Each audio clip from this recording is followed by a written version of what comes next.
Today we're looking at 5 things that I think Subaru really needs to consider changing for their Subaru models. These are things that I feel are poorly designed, could have been done better, and as much as I love Subarus and love the brand, things could be improved. These are things that a lot of people here on YouTube have commented in my videos talking about their annoyance with.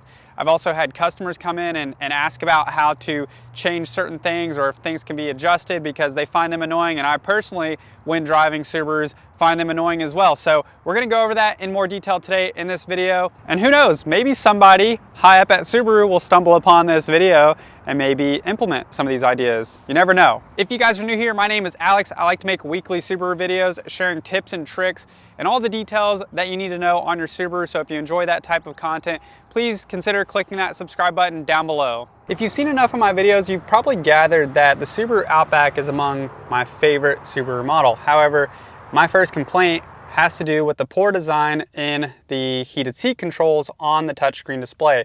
So this is the same display that you'll find in the Outback, the Legacy, and the new WRX. If you want your heated seats on, you have to click down here to the bottom left, and then a second screen pops up where you can then select the heat level that you want. And my suggestion for this would be to just have it a single click right here where you can click 1, 2, 3 to adjust to the heat level you want. My other small complaint with this is that the screen that pulls up here to adjust your climate control and your heated seats times out very quick like that. So by the time that you click on this and you want to go to adjust the setting, your screen may have already timed out. So it's very annoying when that happens, especially if you're driving and trying to adjust this real quick. Now we're in the Subaru Ascent, and here is your heated seat control. So it's just a button right here. You can click 1, 2, 3 to adjust to the different heat levels for your heated seats. This one also has the ventilated seats. But why can't the Outback have the same controls but on the touchscreen display? So same concept where you can just single click to turn it on while you're driving, very quickly and easily be able to assess it and turn it off if you don't want it without having to go into multiple screens. So that is what I would like to see on the Subaru Outback, the Legacy, and the WRX that have that large portrait touchscreen display. This next feature I want to show you guys is called AVH. It is actually one of my favorite features on new Subaru models, but I have one complaint about that, and I'll show you in just a moment. But first, let me show you why this feature is so amazing. So say you're driving along here and you come up to a stoplight, a red light, a train, traffic, whatever it may be, but you come up and you are coming to a complete stop. Well, typically, whenever you're waiting for a long period of time, you have to keep your foot on the brake the whole time. And depending on how long you're waiting there, if it's traffic or a train, your foot might cramp up. And you can actually let your foot off when AVH is activated. So it's activated whenever you see it lit up green here, and the little circle icon to the right is also lit up. I'm going to show you how to turn this on and off, and that's where my complaint lies. So to turn on and off your AVH or auto vehicle hold in your Subaru, you have to do it through the touchscreen display. This is on the new Outback, Legacy, and the brand new WRX. I'm going to show you how to do it on the other Subaru models here in just a moment. It's actually quite easy to turn on and off. On this model, we're going to click on the little car icon here. This is actually where you're going to control most of your vehicle settings. And then scrolling down here to where it says auto vehicle hold, you just click that and it turns it on. Or if it's on and you want it off, you just click that and it turns it off. My complaint with AVH is how it defaults off when you restart your engine. So you can see that it is on right now. It's lit up green right there on the dash. But if I shut the engine off and then I turn it right back on, the AVH is gone. So now it is off. And if you're on your home screen here, you have to go back in, you have to click this, and then you have to click that. Now, I know that is a very quick way to turn it on and off, but it's still just the hassle of it. Why can't we just have it default to the last setting that we wanted it on, whether we want it on or off? If you're in the Subaru Ascent, to turn on and off your AVH, it's very simple. You've got the on-off switch right here. And if you're in a Subaru Forester, the AVH button is right here. Another common complaint I get with Subarus is the on-off switch for your radio. And that is because there is no on-off switch for your radios. So whenever you hop in your car, if you're listening to music, you have to turn the volume all the way down, or you can click and hold the volume button and it will turn the screen completely off. And you'll still have access to your climate controls down here, but you won't have access to your screen if you want to utilize any of your other apps. The same is true on the Outback style touchscreen display. If you're on the radio app, you can't just go to the home screen and it be turned off. You have to turn the volume down or click and hold this button to turn the screen off. And you can actually click down here and you'll still have access to your climate controls. But anyways, why does Subaru have that? Why can't we just have a power switch to turn the radio on and off while still having access to the other functions on our touchscreen display? By the way, if you do turn your Outback screen off like I just did, you can't just tap it to turn it back on. You have to click and hold this button to turn it back on to have access to your other apps.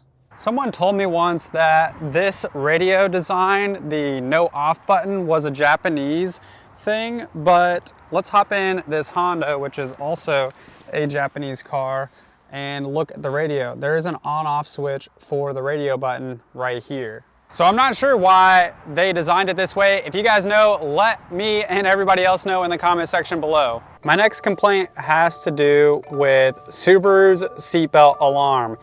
I'm parked right now and it is continuously going off. So first, let's go ahead and turn this car off and get the alarm going off. But I want to share that I am an advocate for wearing your seatbelt. I always wear my seatbelt, but sometimes if you do move your car from one place to another, maybe you're just going a short distance and your seatbelt alarm starts going off, but you're getting right back out, you're not even really getting out on the road, your alarm's gonna continue going off until you shut the car off. And that to me is very annoying.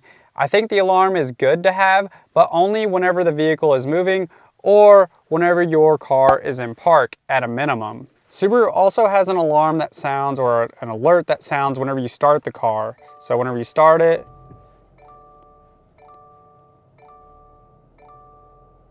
there were 6 alerts right there just when we started the car. So why is there so many alerts?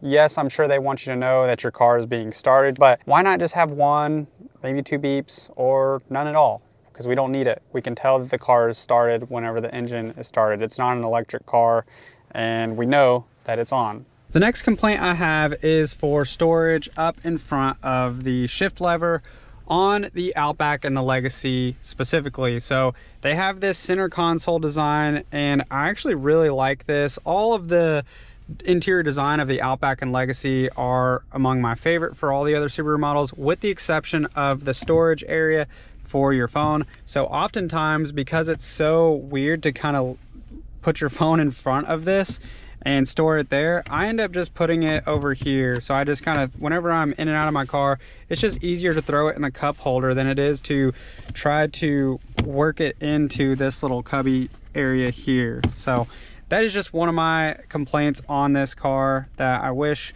had a larger storage area, or maybe somewhere over here that I could put my phone, kind of like on this side. You do have a little spot you could do there, but it'd be nice if you could just put it over here, but there's nothing over here.